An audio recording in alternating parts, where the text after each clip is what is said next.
Shalom, mis hermanos, muchas bendiciones en esta hora para todos los que están oyendo esta enseñanza, esta parashá que se llama Vayegash.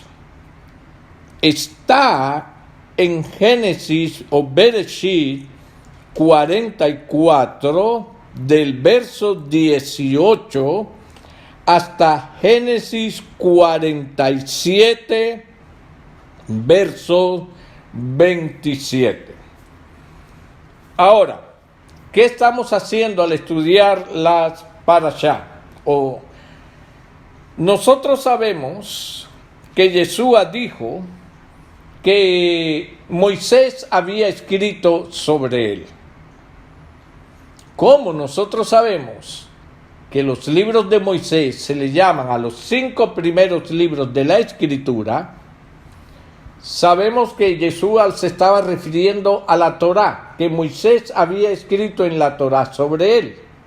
Pero cuando nosotros nos damos a la tarea de buscar en la Torá, en el Pentateuco, en los 5 primeros libros, el nombre de Yeshua, no lo vamos a encontrar. Entonces, ¿qué nos toca hacer?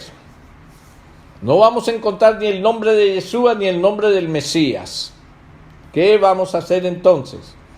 Tenemos que ir a la Torá y entender algunas cosas de ella. Por ejemplo, en Hebreos capítulo 10, versículo 1, mire lo que nos dice la Escritura. Porque la Torá, teniendo la sombra de los bienes venideros, no la imagen misma de las cosas, nunca puede, por los mismos sacrificios que se ofrecen continuamente cada año, hacer perfecto a los que se acercan. En el libro de Colosenses, capítulo 2, versículo 17, dice la Escritura sobre ella misma, sobre la Torá: todo lo cual es sombra de lo que ha de venir. Una vez más encontramos la Escritura diciéndonos que la ley, la Torá, es sombra de lo que habría de venir. Evangelio de Juan capítulo 5 verso 46, Yeshua dice: porque si creyeseis a Moisés, me creeríais a mí, porque de mí escribió él, o sea, Moisés. Ahora, hermanos, en Gálatas capítulo 3, verso 29, encontramos: si vosotros sois de Cristo, que quiere decir Mesías, ciertamente linaje de Abraham sois, y herederos según la promesa. ¿Por qué este verso es importante? Porque la Escritura me está diciendo que si yo soy de Cristo, entonces yo soy linaje de Abraham, estoy enlazado con Abraham. Y nosotros sabemos que el pueblo de Israel empieza con Abraham. Interesante, ¿no? Ahora, tenemos otra cosa que entender. Romanos capítulo 7, versículo 14, me dice que la Torá, o sea, la ley, es espiritual. Dice: mas yo soy carnal, vendido al pecado. ¿Cómo la ley que está escrita en sombra es espiritual? ¿Cómo puedo yo entonces escudriñar, ahondarme en ella?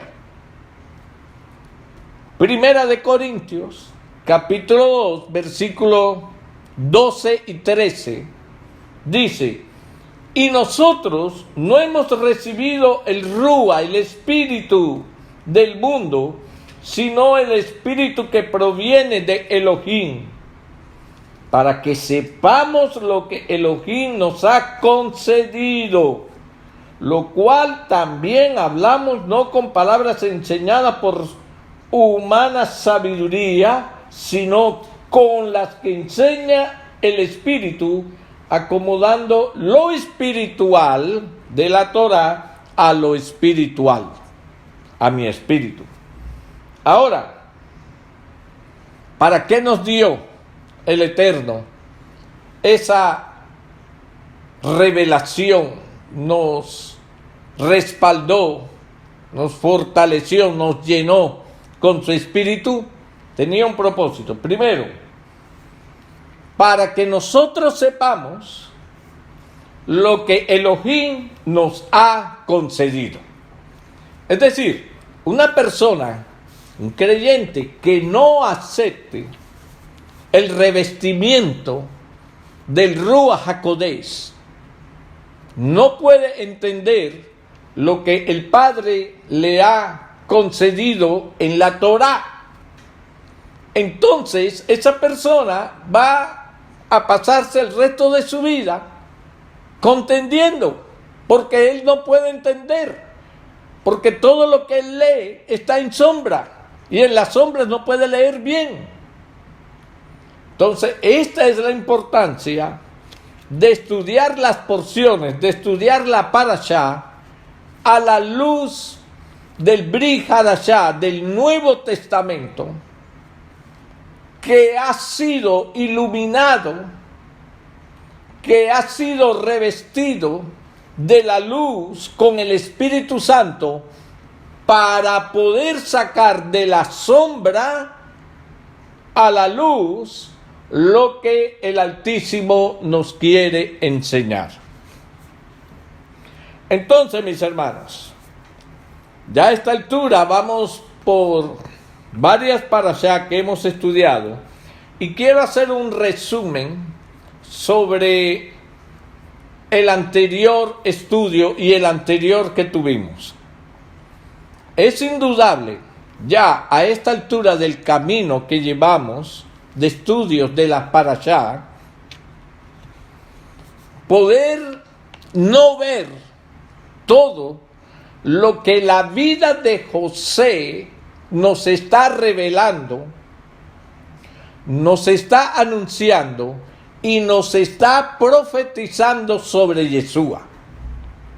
Increíble, la vida de José nos está enseñando y revelando sobre Yeshua. Vamos a ver algunos de los muchos apartes que hemos visto.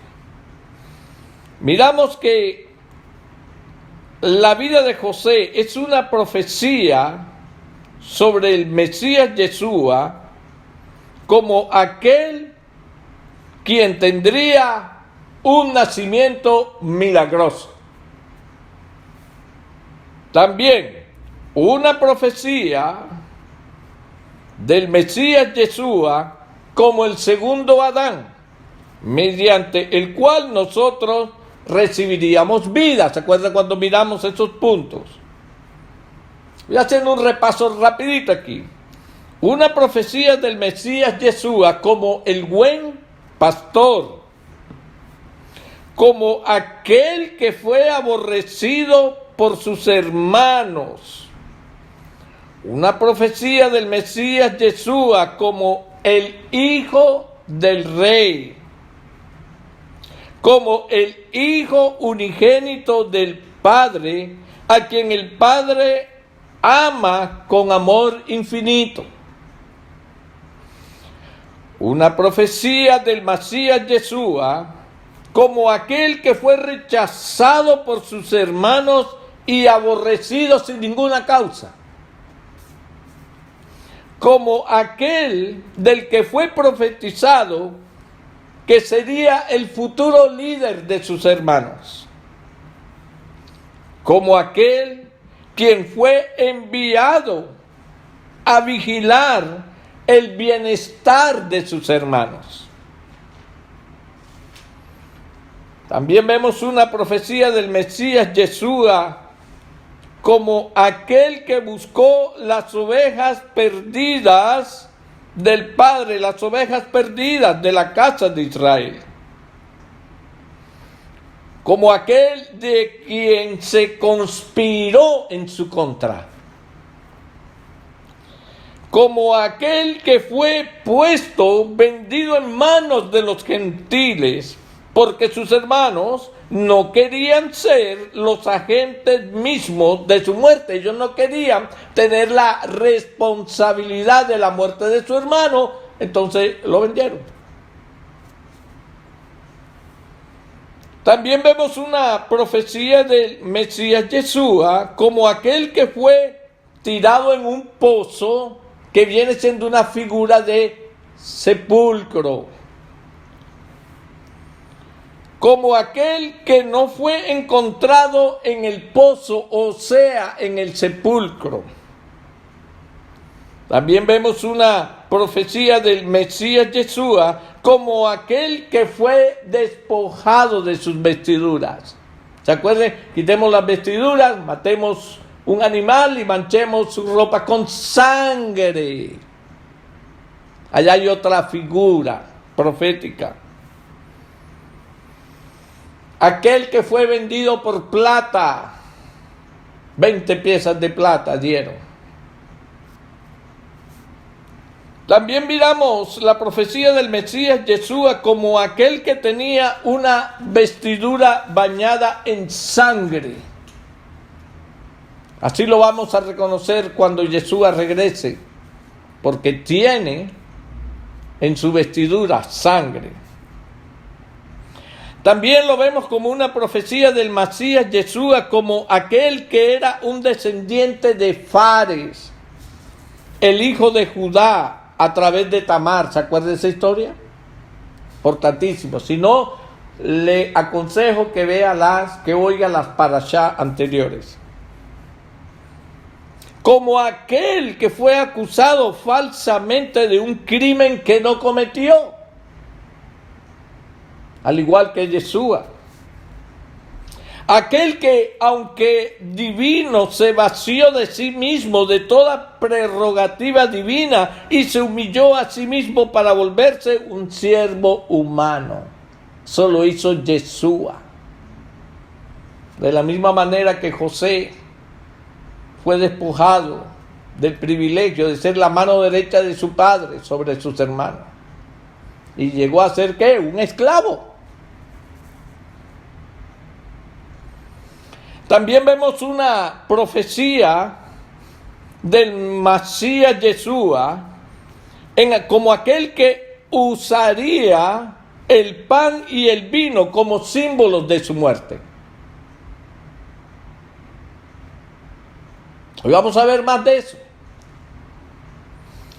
También vemos una profecía del Mesías Yeshua como aquel que fue encarcelado junto con otros 2 prisioneros. Al igual que Yeshua tenía a su lado 2 sentenciados a muerte también. Aquel que concedería vida eterna a uno de los prisioneros ejecutados con él, cuando le dijo: de cierto te digo que hoy estarás conmigo en el paraíso. José le dijo a uno de los 2, al copero y al panadero, a alguno de los 2 les dijo que sería librado, y así sucedió.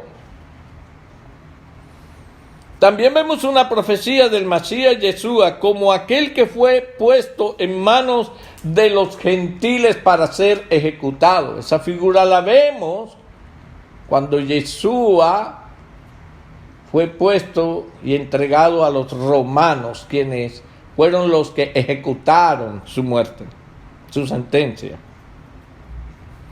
Como aquel que sería ejecutado al ser colgado de un madero. José fue sentenciado a muerte. Y no había nada que lo salvara si solamente el Eterno intervenía. También vemos una profecía del Mesías Yeshua como aquel que fue saltado a la mano derecha del Padre, como lo vemos en Filipenses. Así también José fue saltado hasta llegar a ser la mano derecha del más poderoso sobre la tierra en aquel entonces. Bien, hermanos, teniendo en contexto todos estos puntos, entre otros, vamos a ver, a repasar, a mirar al pozo donde fue entregado José, y aún cuando fue llevado preso en la cárcel, como una figura del sepulcro. En la parashá anterior estuvimos presentando evidencias temáticas que se relacionaban de que la figura de Torá del descenso de José dentro de un pozo era una figura de la muerte del Masías, mientras que su ascenso del pozo, cuando fue sacado, era una figura de la resurrección del Masías. Eso está en Génesis 37, versículos 22 al 30. Declara que los hermanos de José lo pusieron dentro de una cisterna, como lo tradujo Reina Valera de 1960. Después, él ascendió, subió de aquella cisterna, fue sacado de allí. En Génesis 39, versos del 19 al 23, José descendió dentro de un calabozo. ¿Se acuerdan? Cuando fue llevado, acusado injustamente, y lo metieron en un calabozo, o cárcel, o prisión en Egipto, dependiendo de la traducción que nosotros estemos leyendo.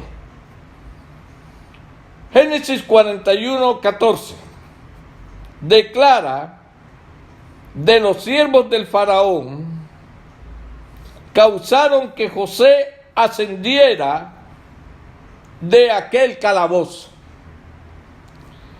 Escuche, la palabra hebrea en ambas historias del descenso y del ascenso de José de un pozo, la palabra hebrea es una misma.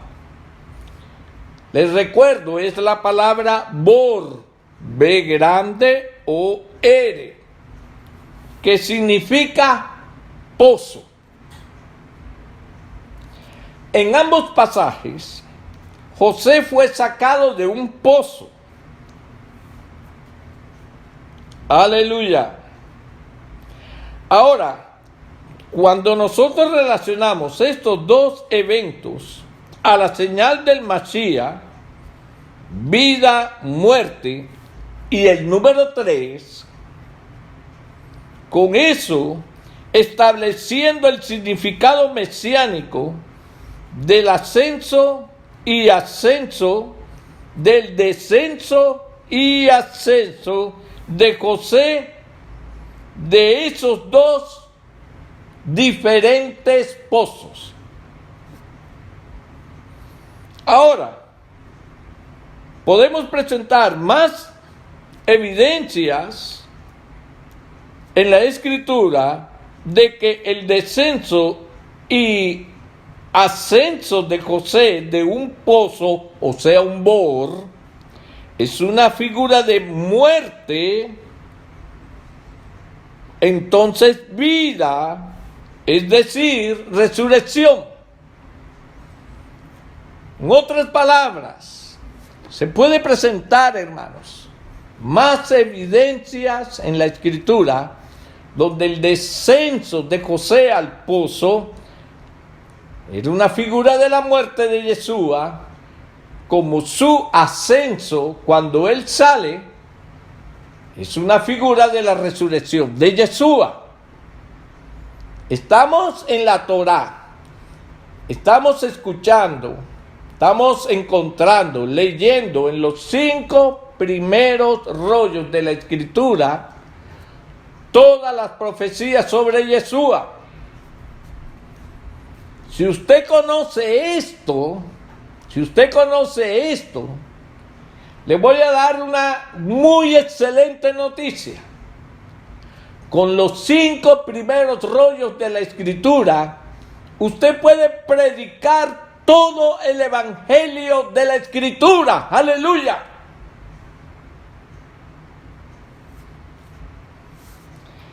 En Génesis 44, versículos del 1 al 10, y pongamos mucha atención a la propuesta de los hermanos en el verso 9. La reiterada propuesta que ellos hacen de los siervos de José en Génesis 44, 10. Aquí hay 12 eventos. Vamos a ponerle mucha atención a la propuesta que se hace tanto en Génesis 44, 9 como en el 44, 10. ¿Qué podemos notar en estos dos versos? El siervo, oiga esto, el siervo dice que la propuesta será, dice, conforme a vuestras palabras. Eso es lo que él dijo. Sin embargo, nosotros vemos que la solución final no fue de acuerdo a sus palabras. Seguro que no. Ahora, estos dos versículos son totalmente diferentes en aplicación. Los hermanos de José declararon que el ladrón debería, ¿qué? ¿Qué fue lo que él dijo? Que muera. Aleluya. Eso fue lo que declararon los hermanos de José. Pero el siervo de José dijo que debería ser conforme a vuestras palabras. Aquel en quien se hallare, dijo, será mi siervo. Ojo, mientras los hermanos lo sentencian a muerte, el siervo del faraón, que es el siervo de José, dice, será mi siervo. Allí hay una diferencia. Miremos bien. Los hermanos no dijeron nada sobre el ladrón, es decir, quien fuera el ladrón, volviéndose un esclavo. Ellos dijeron que el ladrón debería morir. Vaya siguiendo la pista. Si nosotros analizamos la sentencia que da el siervo de José, es un poco más, digamos, condescendiente que la sentencia que dan sus propios hermanos. Sus propios hermanos dijeron, el culpable debe morir. En cambio, el siervo de José dice, no, él debe ser mi esclavo. Ahora, hermano, es muy tentador que uno pase por alto este aparente, entre comillas, error o falta, o de pronto digamos, bueno, es que aquí hay un mal entendido. Pero hay, hermanos, una piedra preciosa de sabiduría mesiánica en esto. Hay una revelación maravillosa. Estos dos versículos establecen el hecho de que en el punto de vista bíblico del cual viene esta historia, a nosotros, esclavitud es equivalente a muerte. Es decir, el hecho de que uno dijera, no, será mi esclavo, era como si estuviera diciendo, sí, de todas maneras va a morir, porque la esclavitud se tenía como una muerte. Cuando nosotros miramos, vayamos a Romanos capítulo 6. Yo le aconsejo que usted lea todo el capítulo. Pero si usted se concentra del verso 20 al 23, va a ver esta declaración. Esto ya es luz. Acuérdese, esto ya es luz. Esto lo vamos a leer a través de la luz. En la Torá está en sombra. Aquí es luz.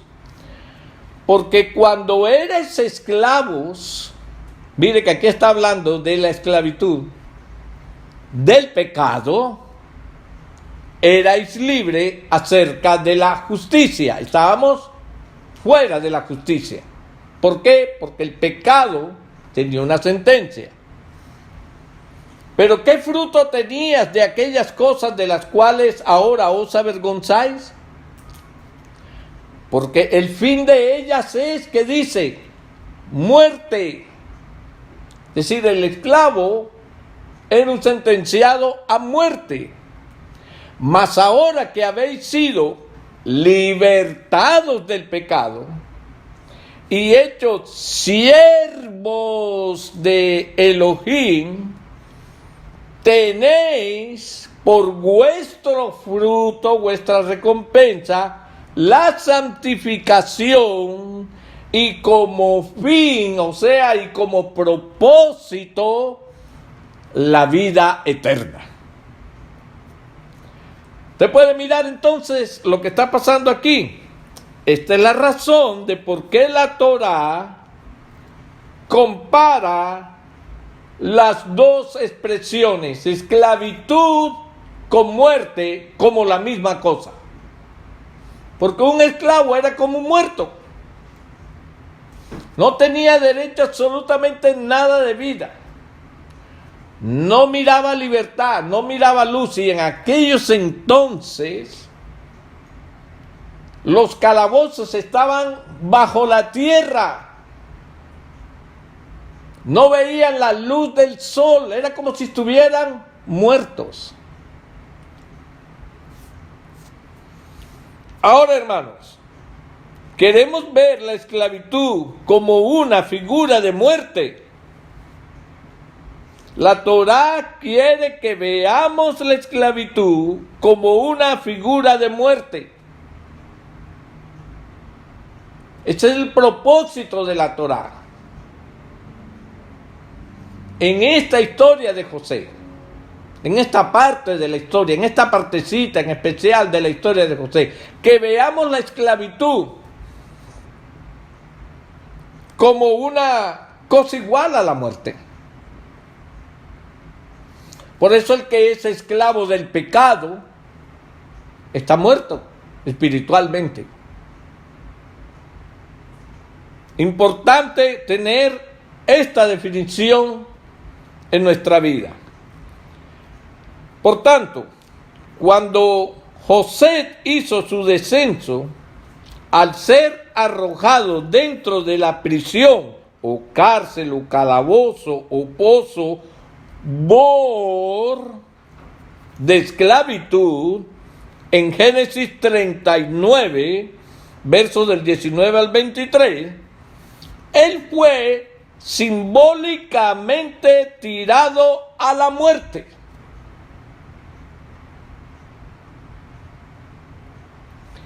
De la misma manera, cuando José hizo su ascenso, cuando él sube, es sacado, es rescatado, al ser sacado de la prisión o cárcel, calabozo o pozo o bor de la esclavitud, en Génesis 41:14, él fue simbólicamente levantado de la muerte, fue resucitado.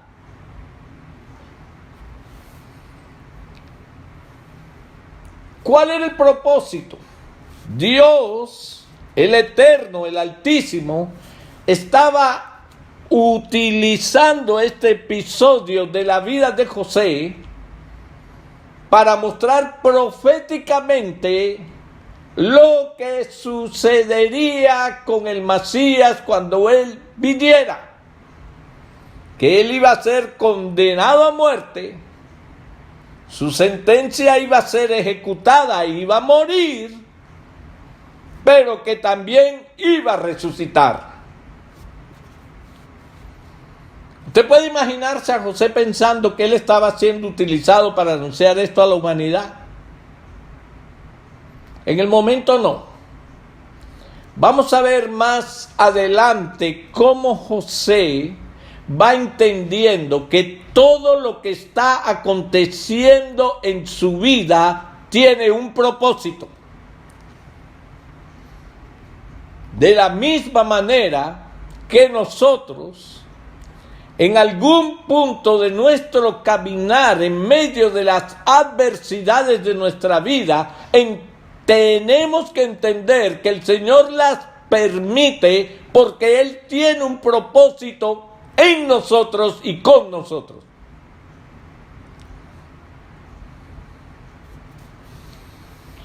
Cuando nosotros leemos Proverbios capítulo 1, versículo 12, dice: los tragaremos vivos como el Seol, que es un lugar de muerte, y enteros como los que caen en un abismo. Esa palabra abismo también es bor.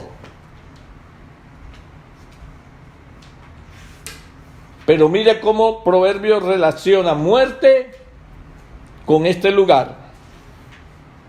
Miremos cómo Seol, el lugar de muerte, en la sombra de la Torá, es comparado con abismo. La misma palabra traducida como prisión, calabozo, cárcel, etc. Cada vez que usted vea la palabra cárcel, calabozo, prisión, es bor. Ahora, hermanos, esta conexión temática nos ayuda a ver el significado mesiánico del descenso y del ascenso del pozo. Es definitivamente una figura del descenso y ascenso del Mesías de la sepultura. ¡Aleluya!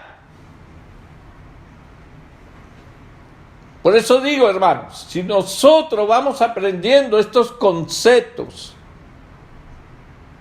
pero los tenemos definitivamente claros en nuestra vida, cuando estamos leyendo Torá, usted puede anunciar el Evangelio nada más con la Torá. Porque la Torá nos está enseñando cómo el Mesías libraría al hombre de la esclavitud del pecado y sería limpio de ellos. La Torá. Pero como está en sombra, nosotros no lo podemos ver si no acudimos a la luz del Nuevo Testamento, del Brit Hadashah. ¿Alumbrado por quién? Por la luz que es Yeshua. Ahora, escuche lo que le voy a decir. Ponga atención. El Brit Hadashah no es suficiente. Es necesario que la luz esté alumbrando al Brit Hadashah.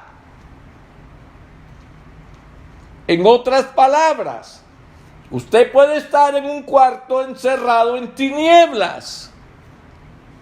A usted le pueden traer una antorcha. ¿Y de qué le sirve la antorcha? Si la antorcha está apagada, no le sirve para nada. Pero si la antorcha ha sido encendida con la luz, entonces sí, la luz le va a servir en ese cuarto oscuro. Se lo voy a traducir en otras palabras. A usted le pueden entregar el Nuevo Testamento, pero si el Nuevo Testamento, que está supuesto a servirle para sacar de la sombra que está en la Torá a la luz, si a usted le entregan, o usted lee el Nuevo Testamento o el Brit Hadashah, pero no la tiene a la luz del Yeshua, ni aún el Nuevo Testamento le va a servir, porque una lámpara sin luz no sirve.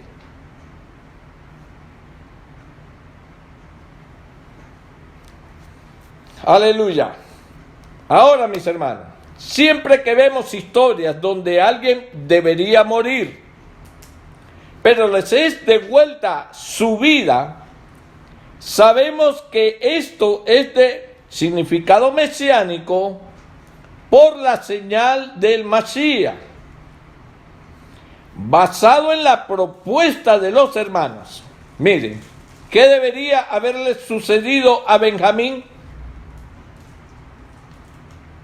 Él debería haber muerto, porque la copa fue encontrada en la posesión suya, en su saco. Esta es la señal del Masías y es una fuerte razón de por qué sabemos que esta historia tiene un significado mesiánico. Ahora miremos lo siguiente. Leemos Génesis 45, versos del 25 al 28. Mire ustedes, 2 veces es declarado allí, en estos versos, José está vivo. José está vivo. A los ojos de Jacob, José estaba muerto. Eso era lo que le habían dicho y él lo había llegado a creer. En otras palabras, miren mis hermanos, tenemos aún otra conexión temática entre la experiencia de José de prisión y muerte. Durante la larga estadía de José en prisión, para todos los efectos, él estaba muerto a los ojos de su padre Jacob. Y por tanto, él fue también verdaderamente resucitado a los ojos de Jacob, su padre.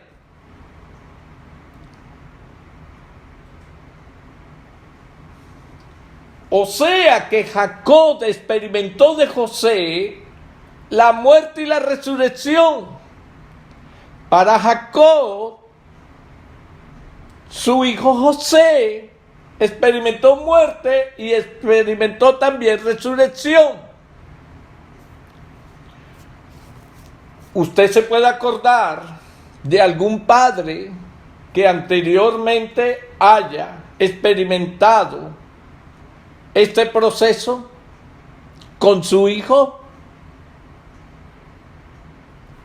A ver, ¿de quién podemos hacer memoria? ¿Se acuerdan de Abraham? Para quien su hijo, de acuerdo a Hebreos, simbólicamente fue muerto y que él recibió de la muerte a su hijo Isaac. Entonces nosotros vamos viendo aquí que la Torá nos está llevando por un camino donde está apuntando a algo, a alguien.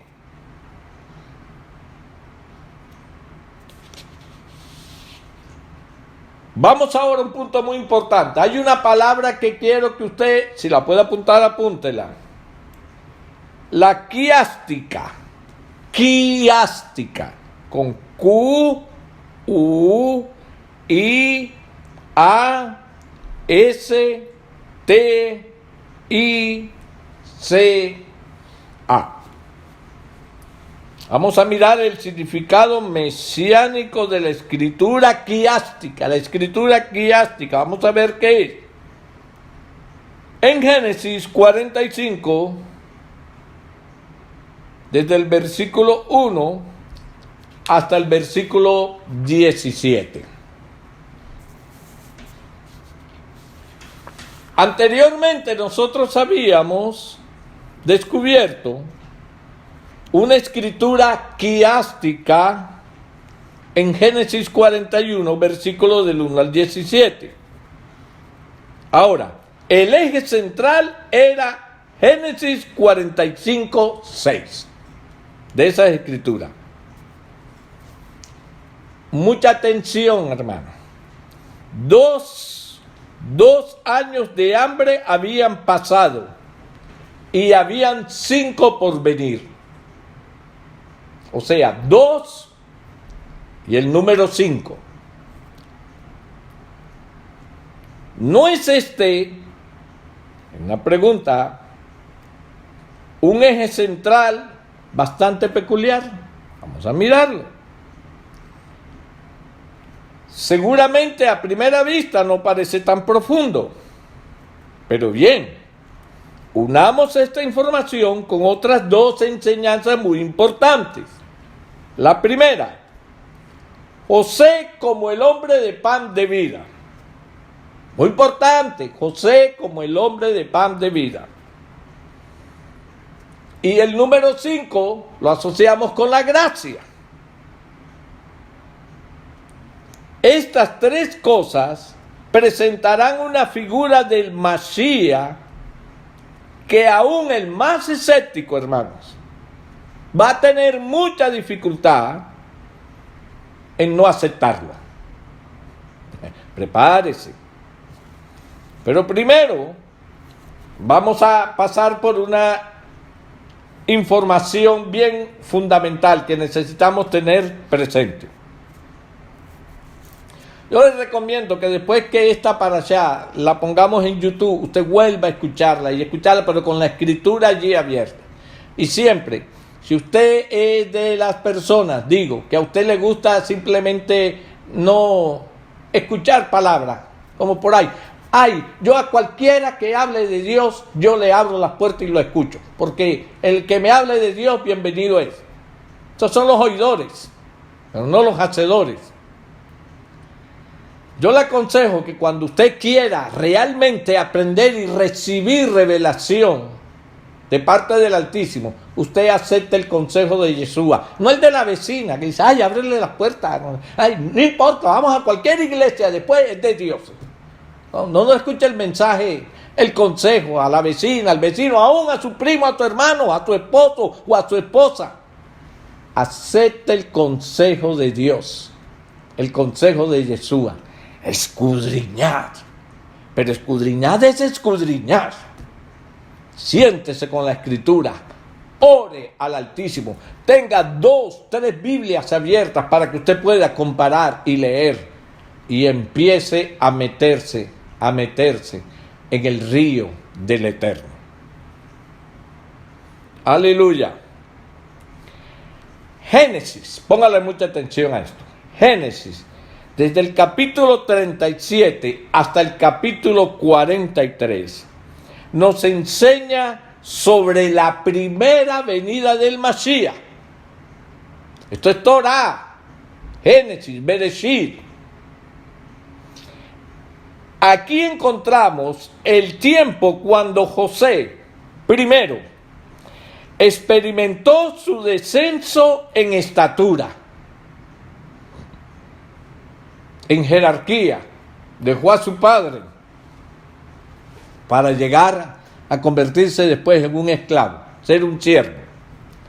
Segundo, sus hermanos lo rechazaron. Entonces encontramos en este proceso relatado desde Génesis 37 al 43. Tercero, encontramos que él figurativamente murió y después fue resucitado. Y cuarto, fue exaltado a la mano derecha del faraón. Aleluya. Estas son figuras de, primero, el descenso de Yeshua a la tierra en forma de hombre. Y segundo, su rechazo por parte de Israel, que eran sus hermanos. Su muerte y resurrección. Y cuarto, su exaltación, mis hermanos, a la mano derecha del Padre.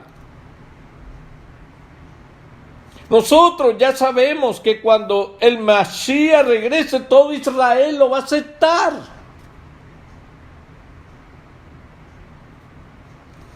Por tanto, Para nosotros no es difícil entender que Génesis, oiga esto, del 44, del capítulo 44 hasta el capítulo 50, nos muestre la segunda venida del Mashiach.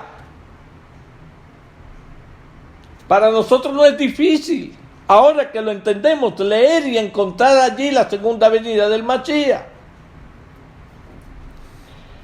Los eventos, oiga, que está en la porción de la Torá esta que estamos escuchando, que estamos estudiando, son una figura profética de futuros eventos, cuando Jesús regresará y será reconciliado con sus hermanos. ¿Quiénes son? Israel toda.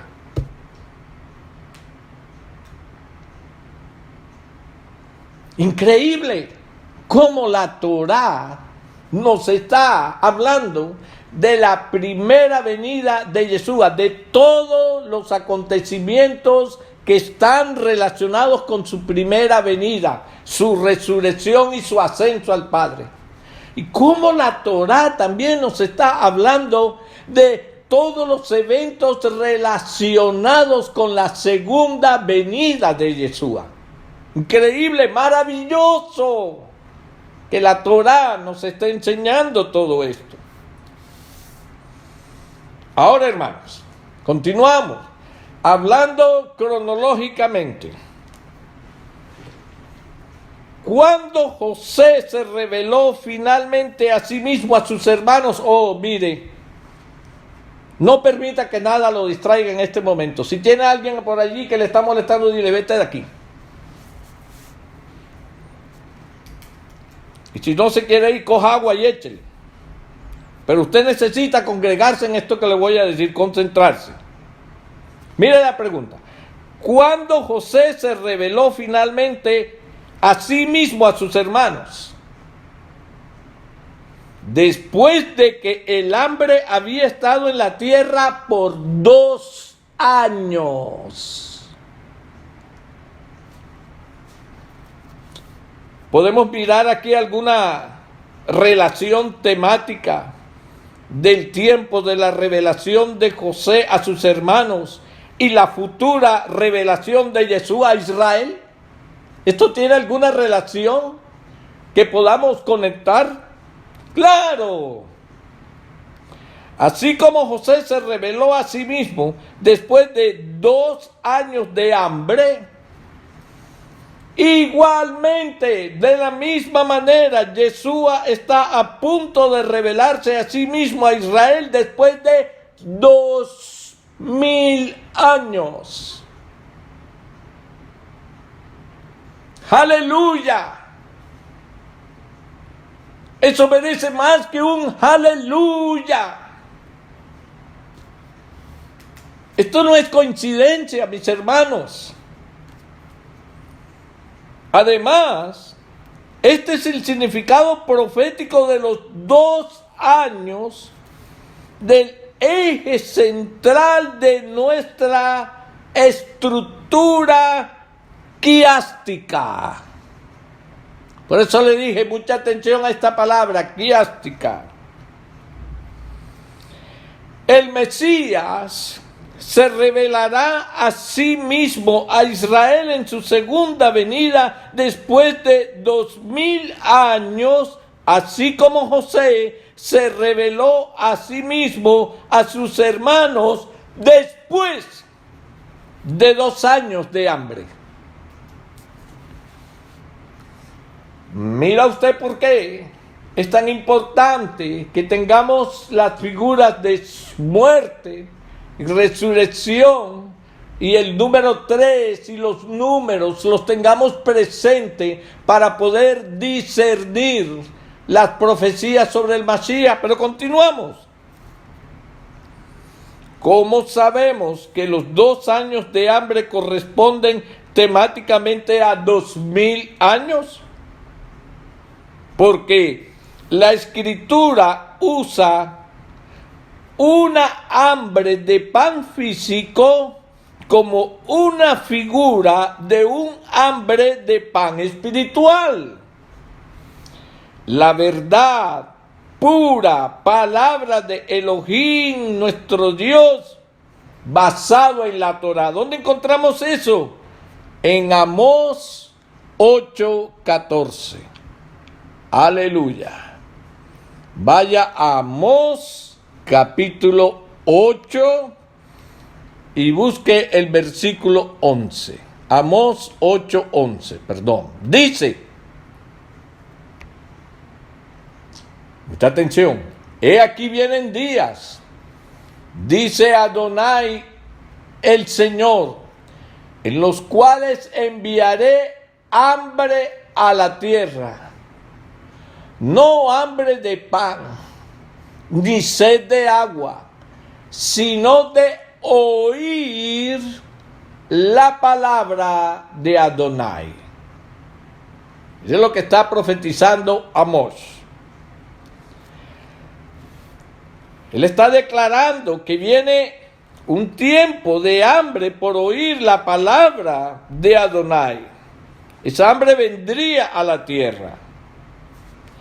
Ese es únicamente, hermano, bajo este contexto, 2000 años después de la venida de Yeshua, que la Torá ha sido restaurada al cuerpo del Masías como verdadero fundamento para la fe y práctica en el vivir del creyente. 2000 años después, nosotros estamos recibiendo ¿qué? La Torá, pan de vida. Y vamos a irlo relacionando cada vez más de una forma más exacta y profunda. Aleluya. Miremos lo siguiente. Así como los hermanos de José lo rechazaron cuando él era un joven, pero luego aceptaron su liderazgo después de un largo periodo de separación, igualmente Israel rechazó a Yeshua en su primera venida, pero aceptará su liderazgo después de un largo periodo de separación en su segunda venida. Aleluya.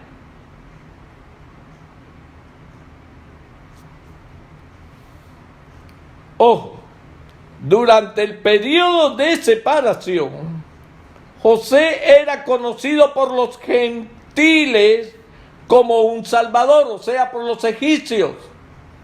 Los egipcios es un pueblo gentil. ¿Cómo lo miraban los gentiles a José? Como el salvador del hambre.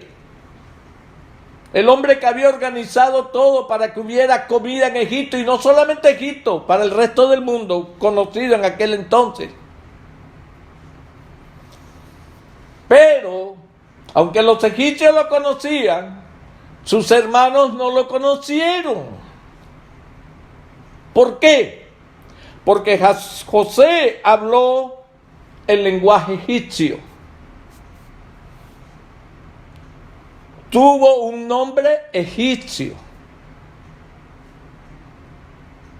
Usted puede mirar la similitud. Tuvo un nombre egipcio.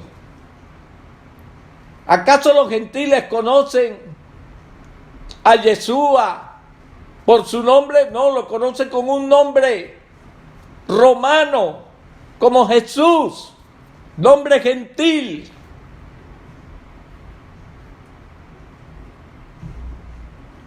Yeshua se vistió como un egipcio y apareció como un egipcio. José se vistió como un egipcio y apareció como un egipcio. Tenga eso presente. Tal fue su cambio que él sufrió, que sus hermanos ni siquiera le reconocieron cuando ellos fueron traídos delante de él. Después de 20 años de separación,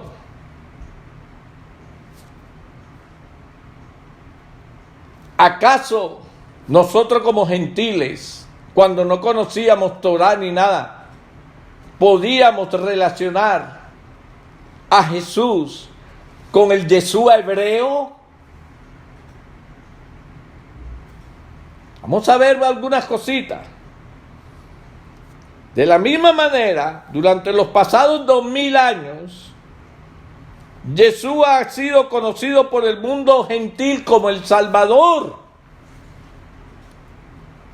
Así lo conocimos nosotros,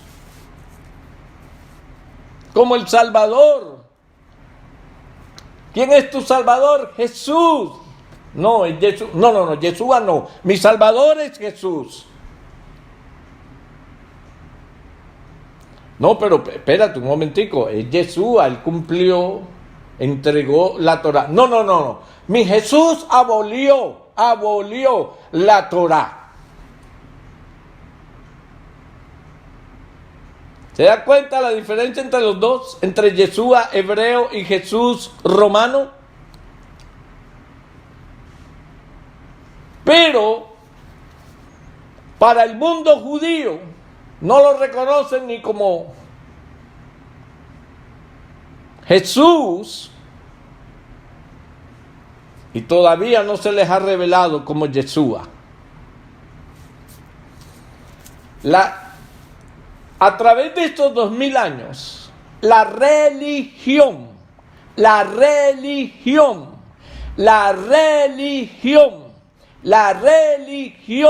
le dio un cambio tan drástico a Yeshua que le dio una apariencia gentil. Por lo tanto, la mayoría de los creyentes no judíos, como éramos nosotros, ni siquiera lo podíamos ver como el rabino observante de Torah. Además, los hermanos judíos de Yeshua lo ven a él como un falso profeta para los gentiles. No solamente para ellos, sino él engañó a los gentiles.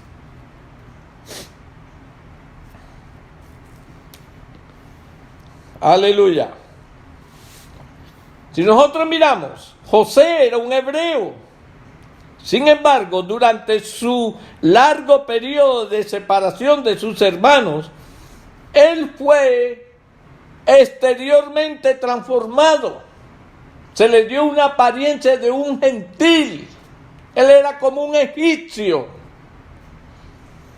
Igualmente Jesús, no es conocido como un rabí observante de Torah.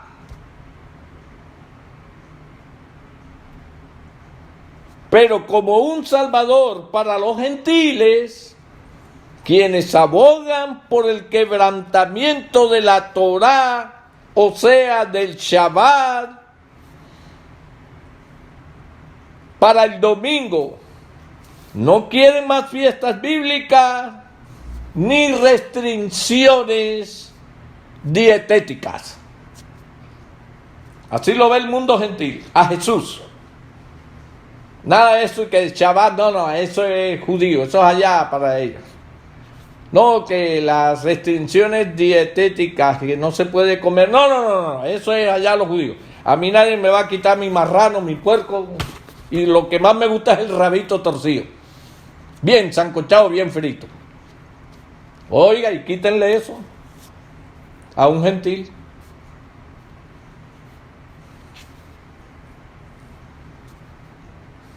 Yo conocí a uno que pedía el hocico del puerco y se lo ponía así y le decía: oye, perdóname que tu mamá te está llorando, pero eres lo más rico que tiene. ¡Rum! Y venía y lo mordía del puerco, era lo que le gustaba. Vaya a quitárselo para que vea. Y dígale que el Eterno en la palabra dijo que eso no se puede comer. Dígaselo para que vea.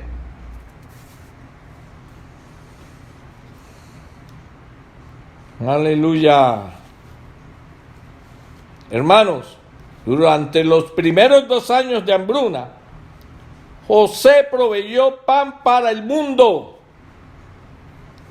El mundo habría perecido, habría muerto de hambre si no fuera por José, el hombre del pan de vida. La provisión de pan de José era simplemente una figura de salvación de Yeshua. Ya lo vamos a ver. Por tanto, la Torá nos enseña que así como José proveyó pan de vida para el mundo durante los 2 primeros años de la hambruna, mientras él estaba separado de sus hermanos, igualmente Yeshua proveería salvación, ojo, pan de vida al mundo durante 2000 años que él estaría separado de sus hermanos. Hermanos, todo era un plan profético. Por eso debemos dejar de estar rechazando, acusando a nuestros hermanos del cristianismo de a donde nosotros también venimos.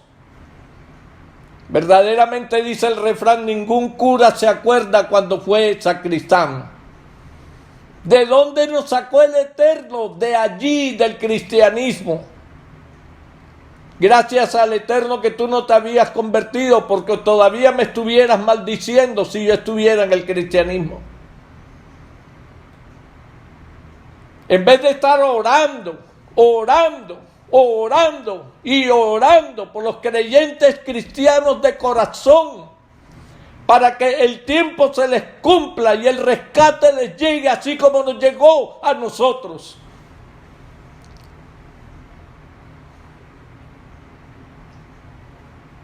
Aleluya. Bendito y alabado sea el nombre de Yeshua. Hacemos un resumen y vemos que todos estos paralelos temáticos nos enseñan lo siguiente, hermano. Génesis, del 37 al 43, nos enseña sobre la primera venida de Yeshua. Pero Génesis, del 44 al 50, se refiere a la segunda venida de Yeshua, cuando él será aceptado por sus hermanos. Tenga eso presente. Ahora, cuando ya hemos visto el significado profético del número 2 como el eje central de nuestra estructura quiástica, vamos a continuar a ver el significado del número 5. Prepárese por lo que va a escuchar. Sabemos ya que José, el hombre de pan de vida, es una figura del Mesías Yeshua. Hemos visto ya la conexión temática entre la preservación de vida al proveer pan y el número 5. Miremos la conexión. El número 5 y pan. Recuerda todos los 5 que hemos visto antes, todos conectados con actos de gracia durante el periodo en que José fue el proveedor de pan para el mundo.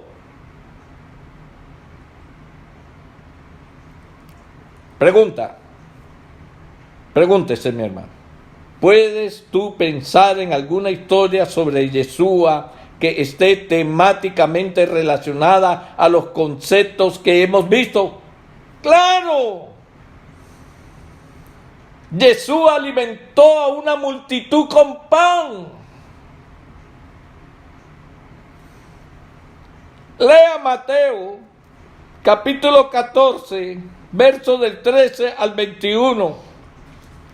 Lea también Marcos, capítulo 6, versículo del 31 al 46. Lea también Lucas, capítulo 9, versículos del 2 al 17. Y lea también Juan, capítulo 6, versículos del 1 al 14.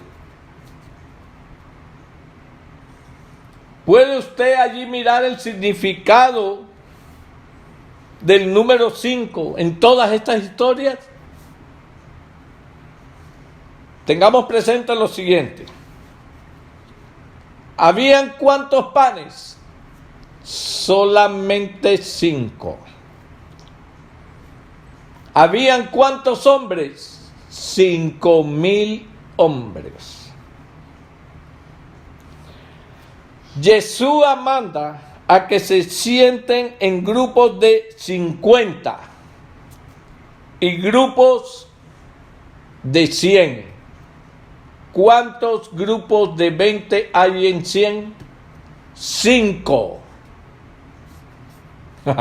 ¡Aleluya! Ahora, hermanos, mirando esto, podemos ver el paralelo temático y bien nos asombramos. Es exacto, parece, y es que es un plan ya determinado. Lo que Jesús está haciendo, está dando cumplimiento a todo lo que a través de la vida de José se había enseñado, pero faltaba algo más. Así como José, con todo amor, proveyó pan, de igualmente Yeshua proveyó pan para este grupo de gente, esta multitud de gente.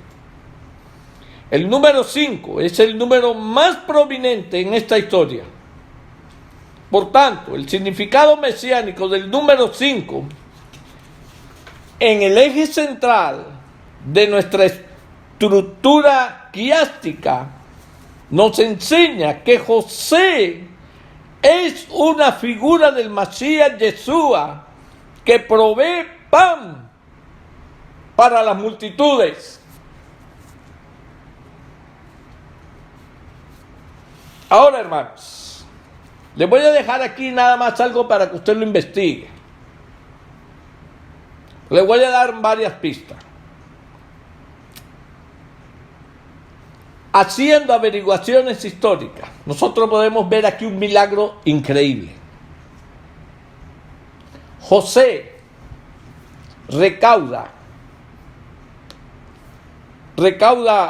digamos, harina para hacer el pan, ¿no? El alimento. Durante 7 años. Pero vamos a mirar aquí algunos detalles que deberíamos examinar. Durante esos 7 años, todo lo que se estaba produciendo no era para guardarlo, porque todavía Egipto seguía comiendo. Es decir, se guardaba para seguir la vida que se llevaba, pero también para guardar para 7 años.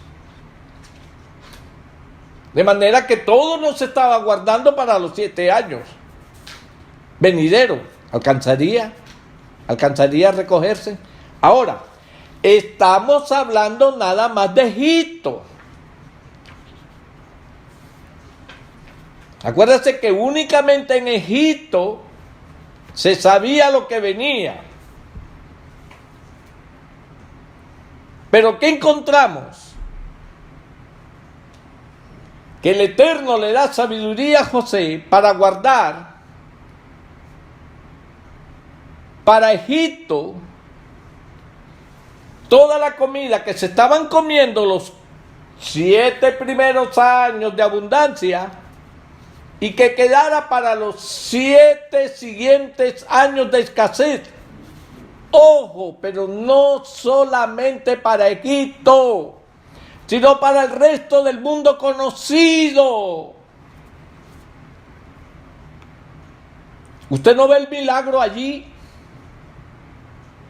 Allí hubo un milagro, el milagro de la multiplicación de panes. que usted encuentra en todas las historias que le di ahorita en los versos que usted recibió. Algo mucho más importante. Cuando leemos Juan, Evangelio de Yohanan, capítulo 6, versos del 26 al 65, ahí nos asombramos. Sabemos que José proveyó pan físico.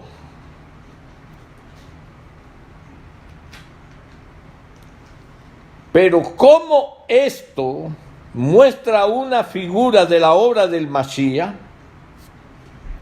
Así como José proveyó pan físico, igualmente Yeshua proveyó pan espiritual.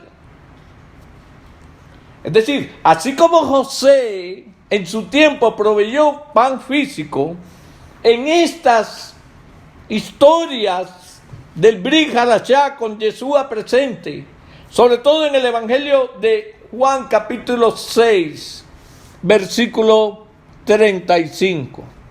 Oh, mi amado, vamos a leerlo porque es importante. Juan 6, versículo 35. Aleluya. Miren lo que dice Yeshua. Yeshua les dijo: yo soy el pan de vida.